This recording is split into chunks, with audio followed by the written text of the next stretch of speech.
I had not decided, the doctor said, turning the brandy in his glass, how best to prepare the three of you for Hill House.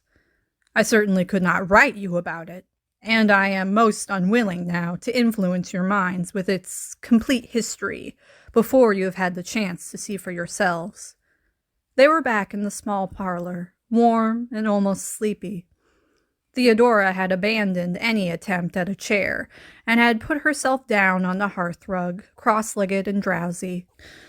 Eleanor, wanting to sit on the hearthrug beside her, had not thought of it in time, and had condemned herself to one of the slippery chairs, unwilling now to attract attention by moving and getting herself awkwardly down onto the floor.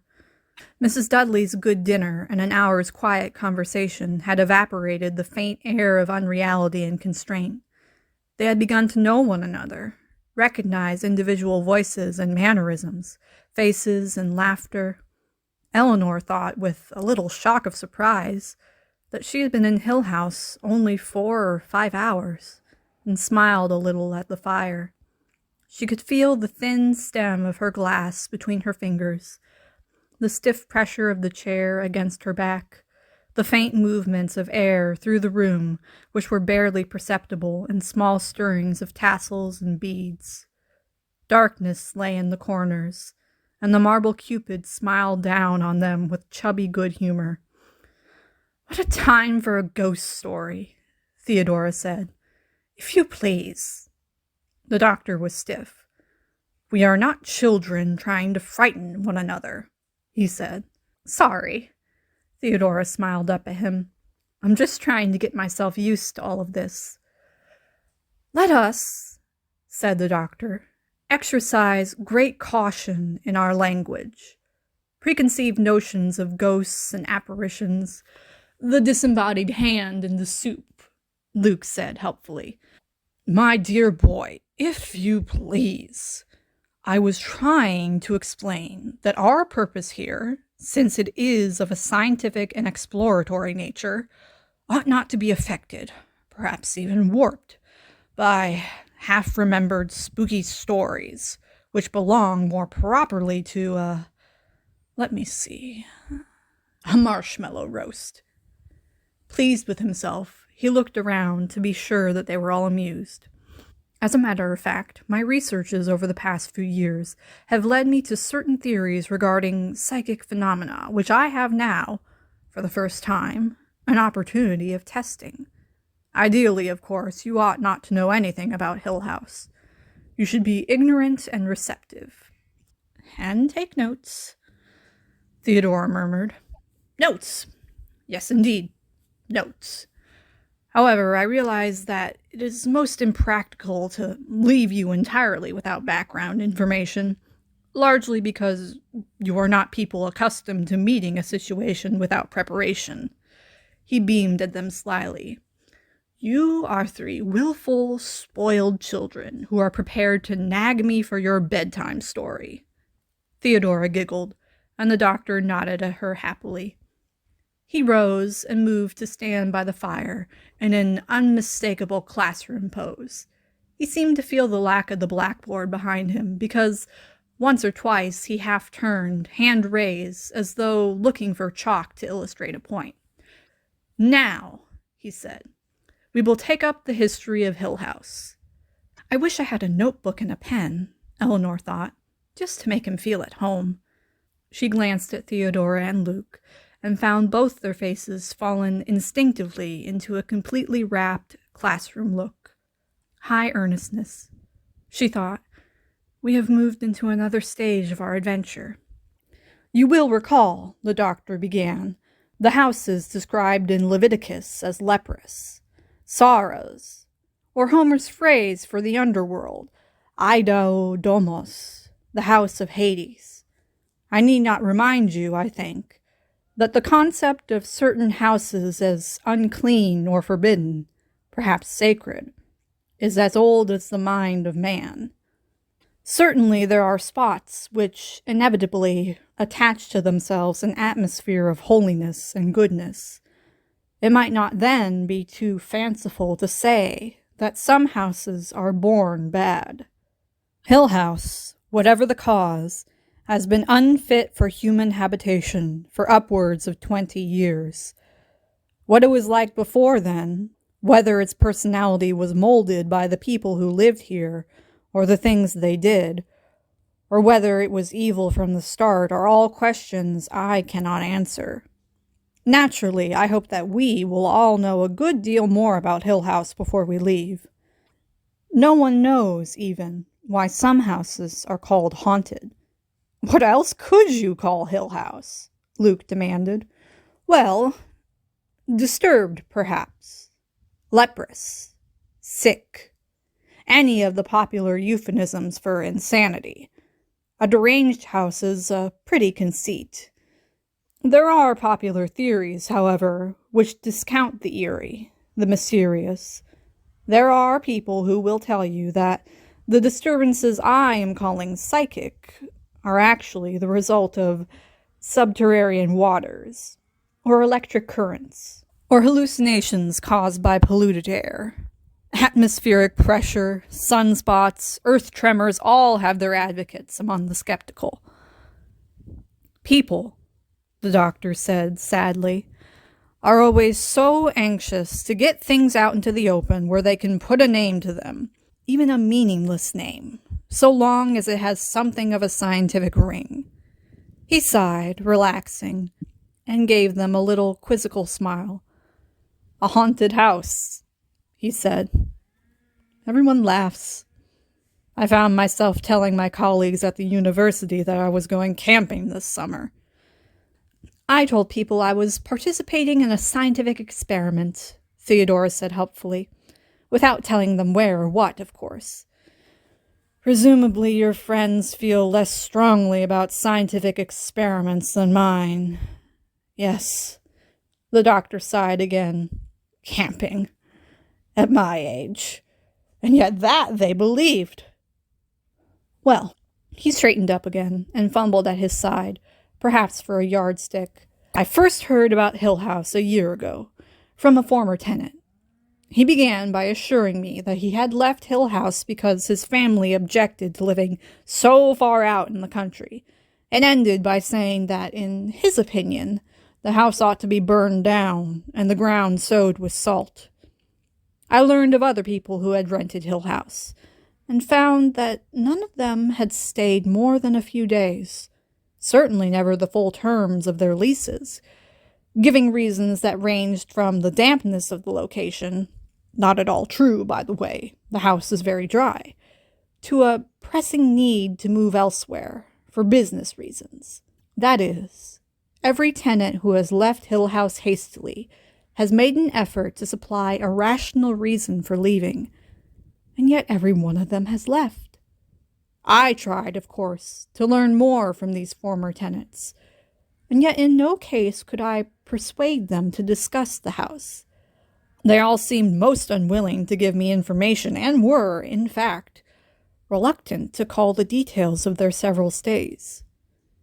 In only one opinion were they united.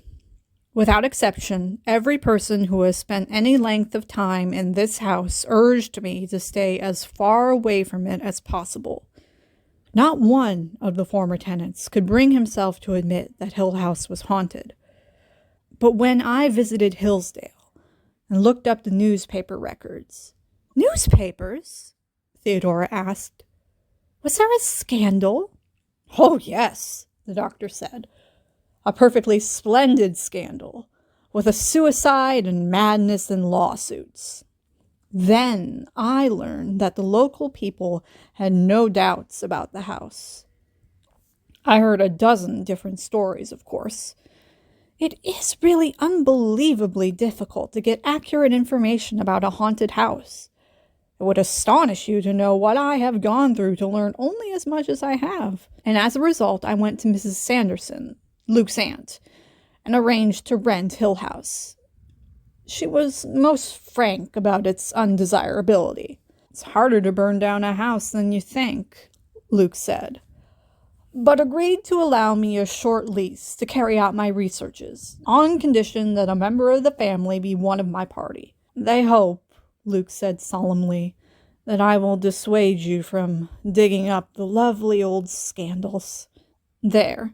Now I have explained how I happen to be here, and why Luke has come. As for you two ladies, we all know by now that you are here because I wrote you, and you accepted my invitation. I hope that each of you might, in her own way, intensify the forces at work in this house. Theodora has shown herself possessed of some telepathic ability, and Eleanor has in the past been intimately involved in poltergeist phenomena. I? Of course. The doctor looked at her curiously. Many years ago, when you were a child, the stones. Eleanor frowned and shook her head. Her fingers trembled around the stem of her glass, and then she said, "That was the neighbors.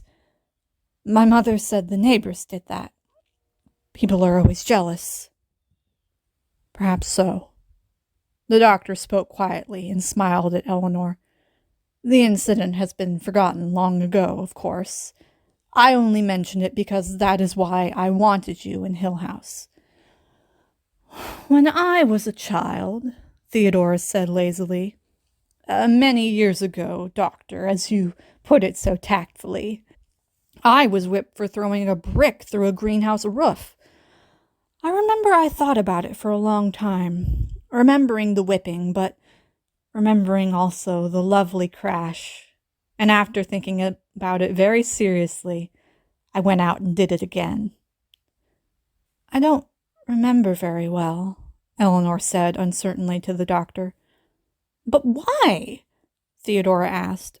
"I mean, I can accept that Hill House is supposed to be haunted, and you want us here, Dr. Montague, to help keep track of what happens. And I bet besides that you wouldn't at all like being here alone. But I just don't understand. It's a horrible old house. And if I rented it, I'd scream for my money back after one fast look at the front hall. But what's here? What really frightens people so?" "I will not put a name to what has no name," the doctor said. "I don't know. They never even told me what was going on." Eleanor said urgently to the doctor, "My mother said it was the neighbors. They were always against us because she wouldn't mix with them. My mother." Luke interrupted her, slowly and deliberately. "I think," he said, "that what we all want is facts. Something we can understand and put together. First," the doctor said, "I am going to ask you all a question. Do you want to leave? Do you advise that we pack up now and leave Hill House to itself, and never have anything more to do with it?" He looked at Eleanor, and Eleanor put her hands together tight. It is another chance to get away, she was thinking. And she said, "No," and glanced with embarrassment at Theodora. "I was kind of a baby this afternoon," she explained. "I did let myself get frightened." "She's not telling all the truth," Theodora said loyally. "She wasn't any more frightened than I was. We scared each other to death over a rabbit." "Horrible creatures, rabbits," Luke said. The doctor laughed. "I suppose we were all nervous this afternoon anyway. It is a rude shock to turn that corner and get a clear look at Hill House." "I thought he was going to send the car into a tree," Luke said. "I am really very brave now, in a warm room with a fire and company," Theodora said. "I don't think we could leave now if we wanted to." Eleanor had spoken before she realized clearly what she was going to say, or what it was going to sound like to the others. She saw that they were staring at her, and laughed and added lamely, "Mrs. Dudley would never forgive us." She wondered if they really believed that that was what she had meant to say, and thought, perhaps it has us now, this house. Perhaps it will not let us go. "Let us have a little more brandy," the doctor said, "and I will tell you the story of Hill House." He returned to his classroom position before the fireplace and began slowly, as one giving an account of kings long dead and wars long done with. His voice was carefully unemotional. "Hill House was built 80-odd years ago," he began. "It was built as a home for his family by a man named Hugh Crane, a country home where he hoped to see his children and grandchildren live in comfortable luxury, and where he fully expected to end his days in quiet. Unfortunately, Hill House was a sad house almost from the beginning. Hugh Crane's young wife died minutes before she first was to set eyes on the house, when the carriage bringing her here overturned in the driveway, and the lady was brought, lifeless, I believe is the phrase they use, into the home her husband had built for her. He was a sad and bitter man, Hugh Crane, left with 2 small daughters to bring up. But he did not leave Hill House." "Children grew up here?" Eleanor asked incredulously. The doctor smiled. "The house is dry, as I said. There were no swamps to bring them fevers. The country air was thought to be beneficial to them, and the house itself was regarded as luxurious. I have no doubt that 2 small children could play here. Lonely, perhaps, but not unhappy." "I hope they went wading in the brook," Theodora said. She stared deeply into the fire. "Poor little things. I hope someone let them run in that meadow and pick wildflowers." "Their father married again," the doctor went on. "Twice more, as a matter of fact. He seems to have been, unlucky in his wives. The second, Mrs. Crane, died of a fall, although I have been unable to ascertain how or why. Her death seems to have been as tragically unexpected as her predecessors. The third, Mrs. Crane, died of what they used to call consumption, somewhere in Europe. There is, somewhere in the library, a collection of postcards sent to the 2 little girls left behind in Hill House, from their father and their stepmother traveling from one health resort to another. The little girls were left here with their governess until their stepmother's death. After that, Hugh Crane declared his intention of closing Hill House and remaining abroad, and his daughters were sent to live with a cousin of their mother's, and there they remained until they were grown up." "I hope Mama's cousin was a little jollier than old Hugh," Theodora said, still staring darkly into the fire. "It's not nice to think of children growing up like mushrooms, in the dark." "They felt differently," the doctor said. "The 2 sisters spent the rest of their lives quarreling over Hill House. After all his high hopes of a dynasty centered here, Hugh Crane died somewhere in Europe, shortly after his wife, and Hill House was left jointly to the 2 sisters, who must have been quite young ladies by then. The older sister had, at any rate, made her debut into society, and put up her hair and learned to drink champagne and carry a fan. Hill House was empty for a number of years, but kept always in readiness for the family, at first in expectation of Hugh Crane's return, and then, after his death, for either of the sisters who chose to live there. Somewhere during this time, it was apparently agreed between the 2 sisters that Hill House should become the property of the older. The younger sister had married. "Aha!" Theodora said. "The younger sister married. Stole her sister's beau, I've no doubt." "It was said that the older sister was crossed in love," the doctor agreed, "although that is said of almost any lady who prefers, for whatever reason, to live alone. At any rate, it was the older sister who came back here to live. She seems to have resembled her father strongly.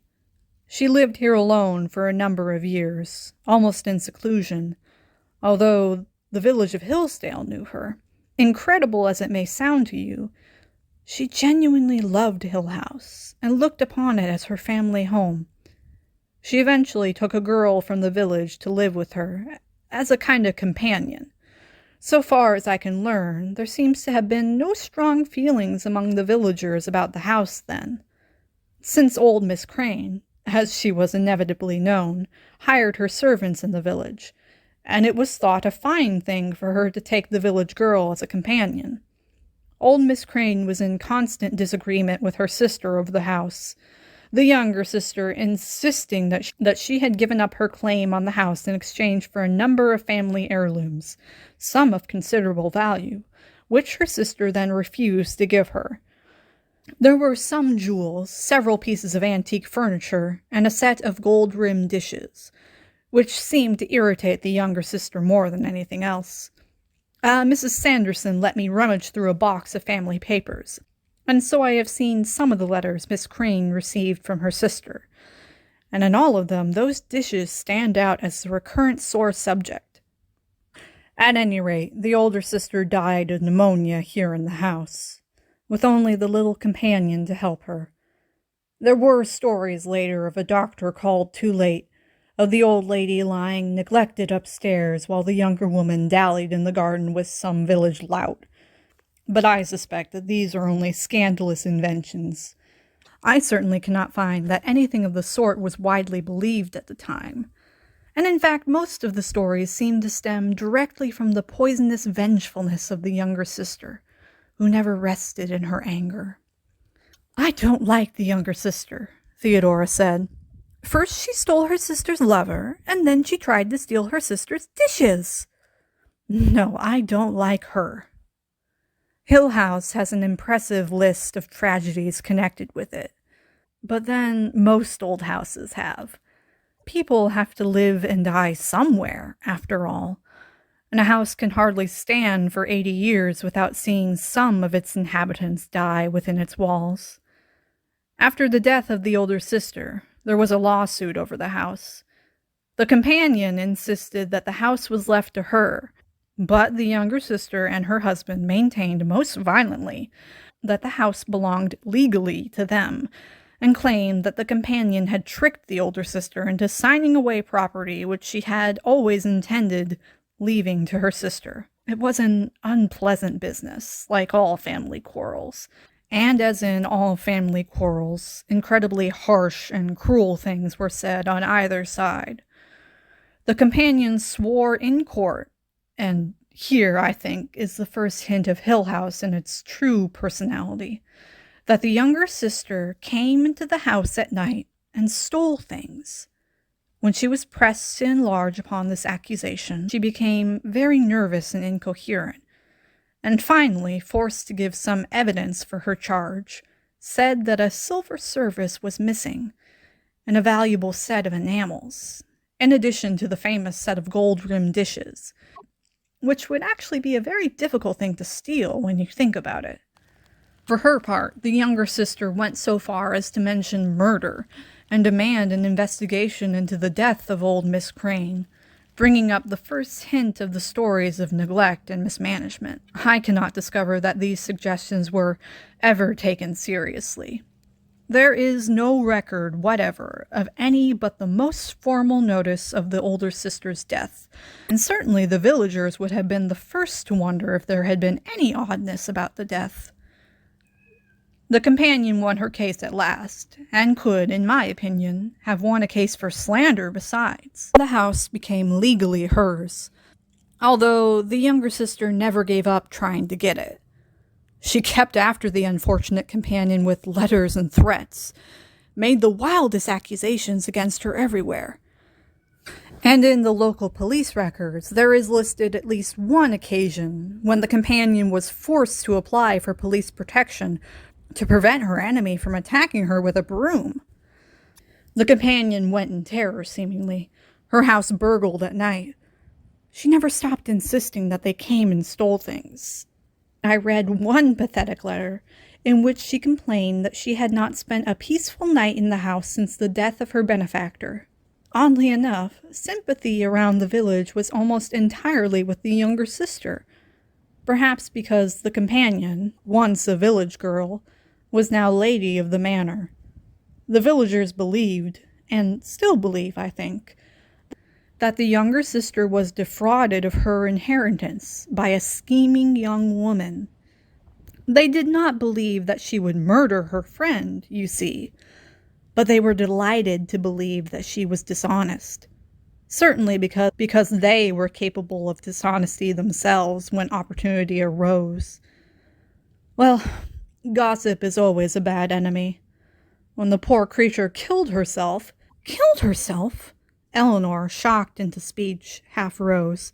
She had to kill herself? You mean, was there any other way of escaping her tormentor? She certainly did not seem to think so.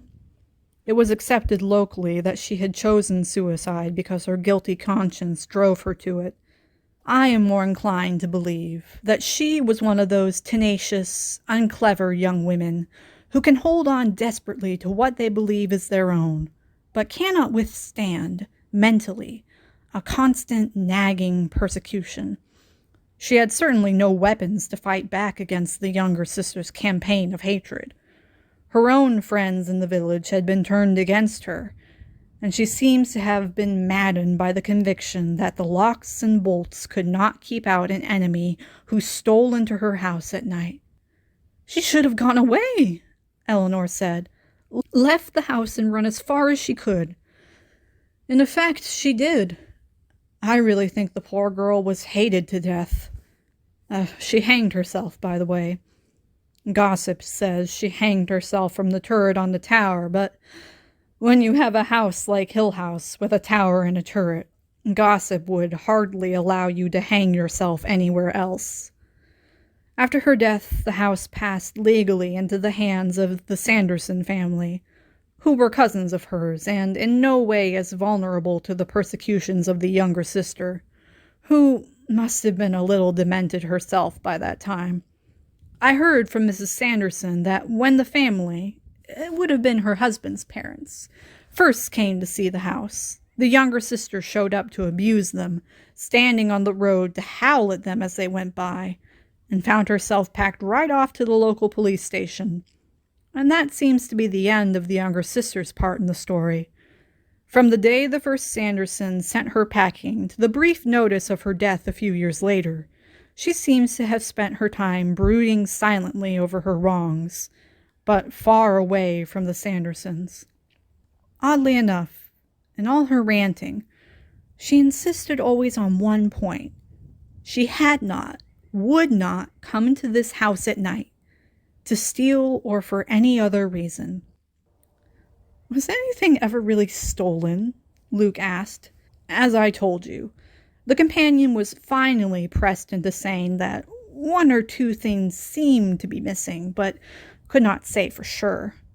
As you can imagine, the story of the nightly intruder did a good deal to enhance Hill House's further reputation. Moreover, the Sandersons did not live here at all. They spent a few days in the house, telling the villagers that they were preparing it for their immediate occupancy, and then abruptly cleared out, closing the house the way it stood. They told around the village that urgent business took them to live in the city, but the villagers thought they knew better. No one has lived in the house since, for more than a few days at a time. It has been on the market for sale or rent ever since.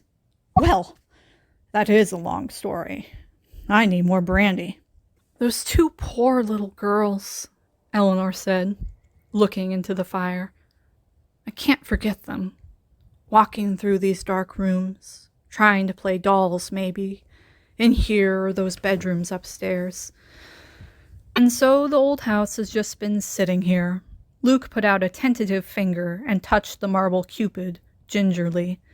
Nothing in it touched, nothing used, nothing here wanted by anyone anymore. Just sitting here thinking. And waiting, Eleanor said. And waiting, the doctor confirmed. Essentially, he went on slowly, the evil is the house itself, I think. It has enchained and destroyed its people and their lives. It is a place of contained ill will. Well, tomorrow you will see it all. The Sandersons put in electricity and plumbing, and a telephone when they first thought to live here. But otherwise nothing has been changed. Well, Luke said after a little silence, I'm sure we will all be very comfortable here. Eleanor found herself unexpectedly admiring her own feat. Theodora dreamed over the fire just beyond the tips of her toes, and Eleanor thought with a deep satisfaction that her feet were handsome in their red sandals.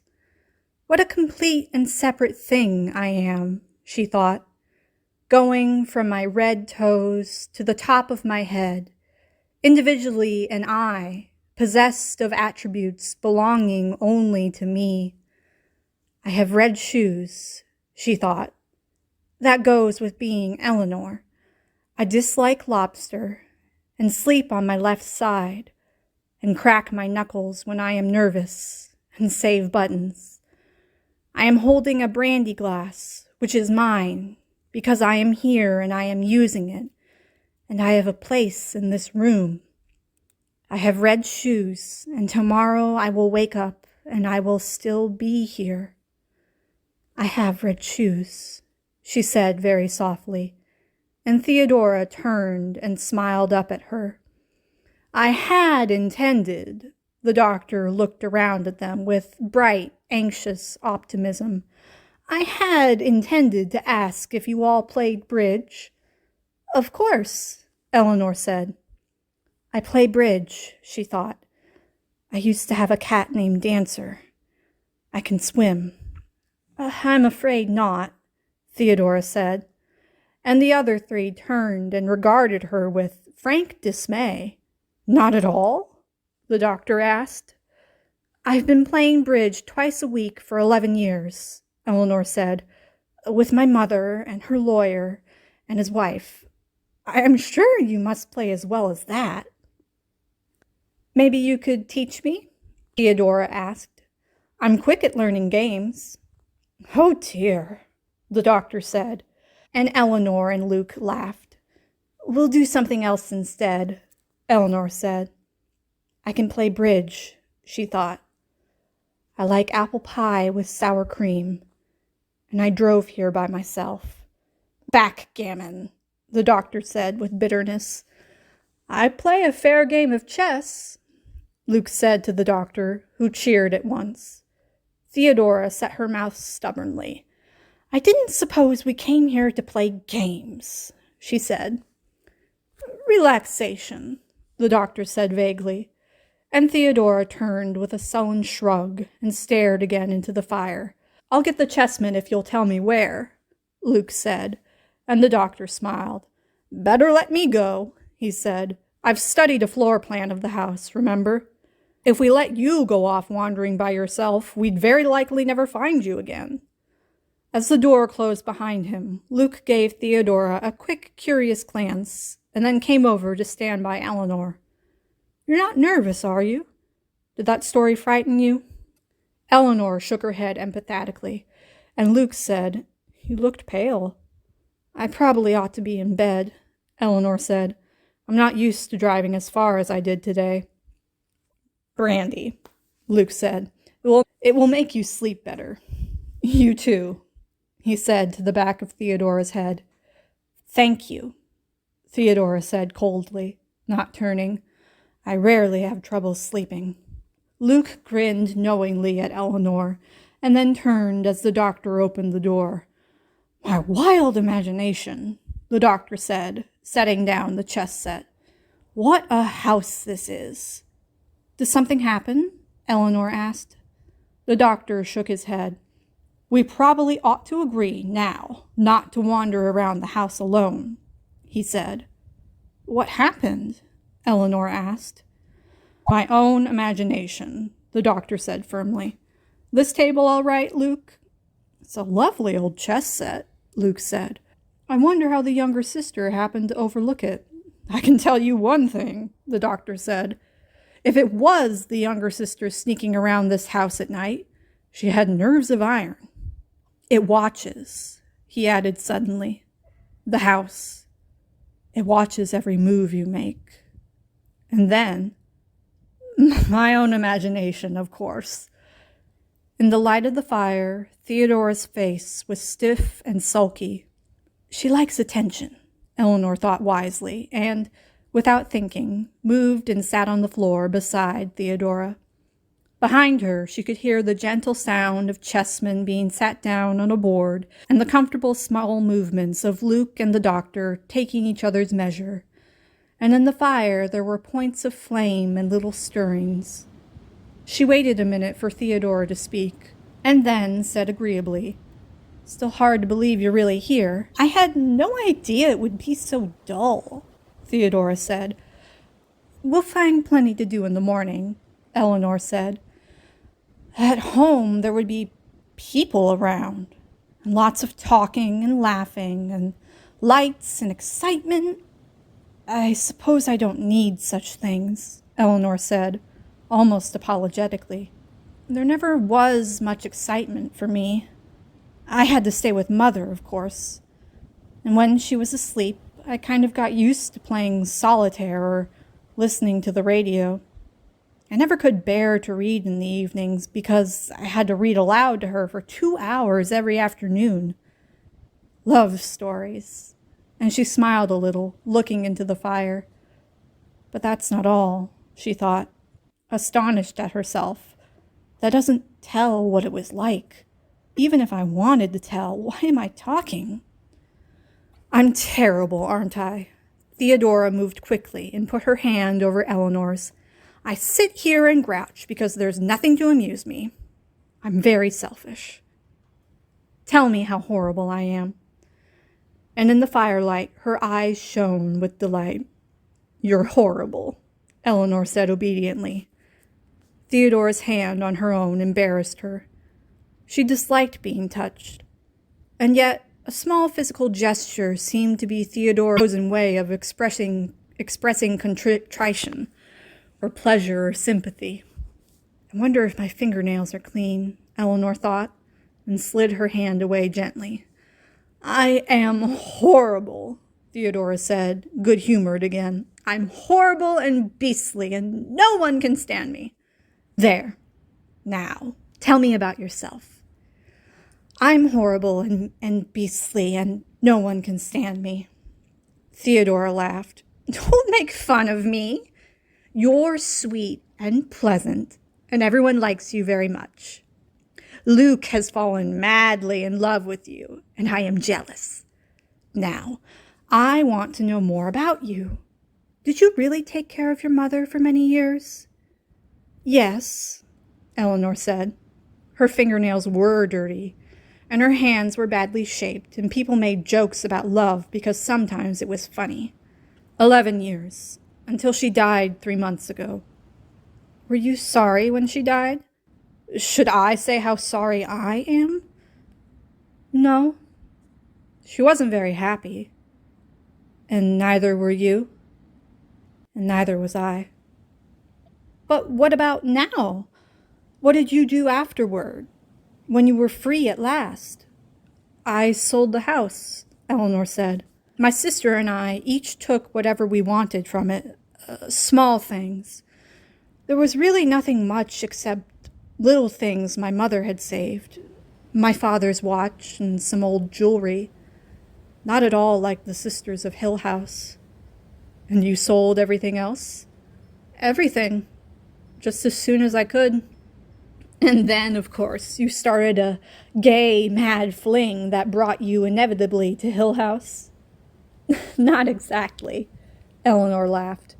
"But all those wasted years! Did you go on a cruise, looking for exciting young men, buying you clothes?"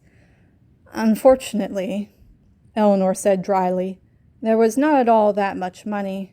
My sister put her share into the bank for her little girl's education. I did buy some clothes to come to Hill House."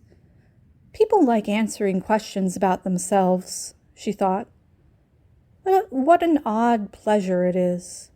I would answer anything right now. "What will you do when you go back? Do you have a job?" No job right now. I don't know what I'm going to do." "I know what I'll do." Theodora stretched luxuriously. "I'll turn on every light in our apartment and just bask." "What is your apartment like?"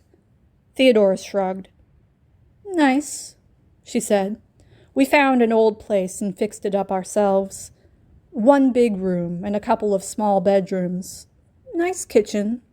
We painted it red and white and made over a lot of old furniture we dug up in junk shops. One really nice table with a marble top. We both love doing over old things. Are you married? Eleanor asked. There was a little silence, and then Theodora laughed quickly and said, No. Sorry, Eleanor said, horribly embarrassed. I didn't mean to be curious. You're funny, Theodora said, and touched Eleanor's cheek with her finger. There are lines by my eyes, Eleanor thought, and turned her face away from the fire. Tell me where you live, Theodora said. Eleanor thought, looking down at her hands, which were badly shaped. We could have afforded a laundress, she thought. It wasn't fair. My hands are awful. I have a little place of my own, she said slowly. An apartment like yours, only I live alone. Smaller than yours, I'm sure. I'm still furnishing it. Buying one thing at a time, you know, to make sure I get everything absolutely right. White curtains. I had to look for weeks before I found my little stone lions on each corner of the mantel. And I have a white cat, and my books and records and pictures. Everything has to be exactly the way I want it, because there's only me to use it. Once I had a blue cup with stars painted on the inside. When you looked down into a cup of tea, it was full of stars. I want a cup like that. Maybe one will turn up someday in my shop, Theodora said. Then I can send it to you.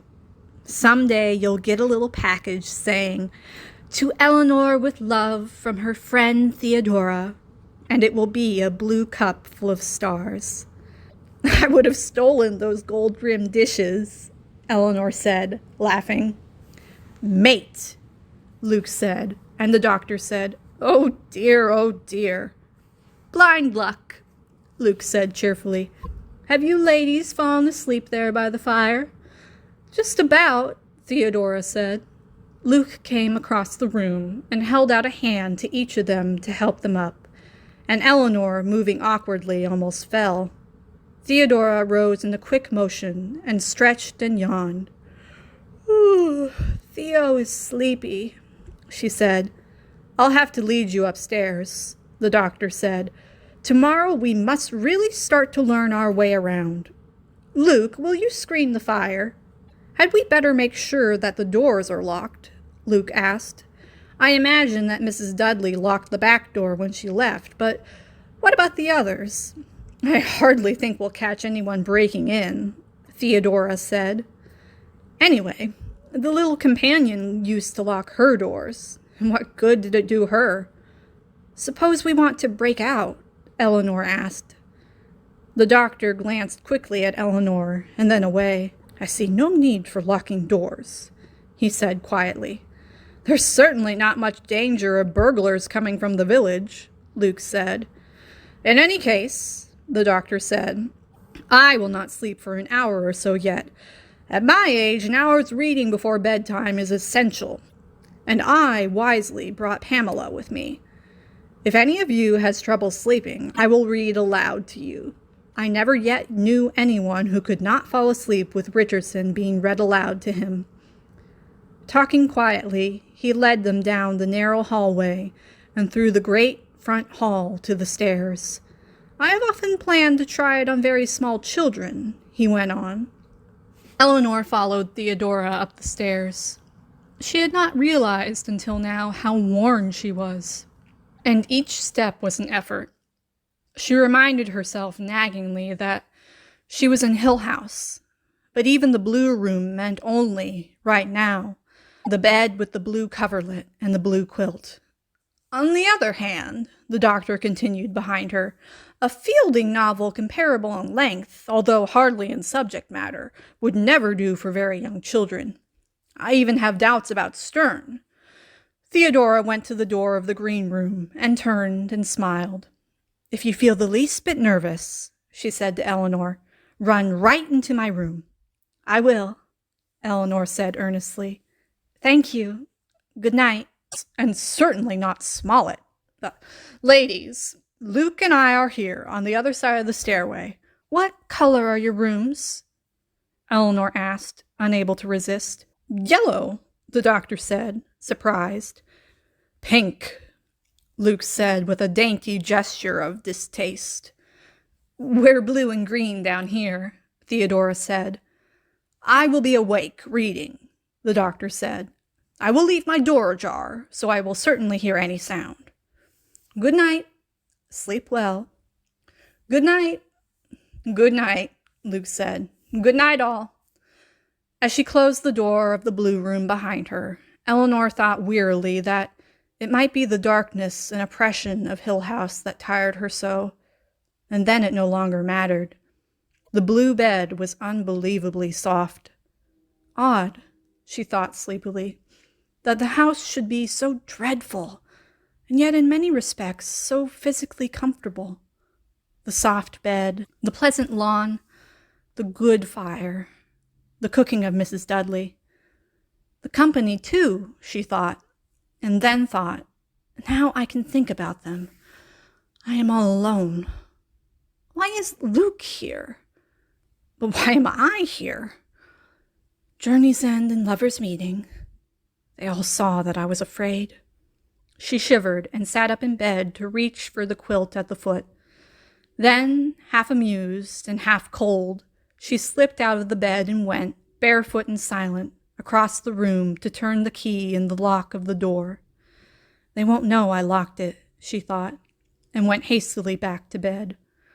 With the quilt pulled up around her, she found herself looking with quick apprehension at the window, shining palely in the darkness, and then at the door. I wish I had a sleeping pill to take, she thought, and looked again over her shoulder compulsively at the window, and then again at the door, and thought, is it moving?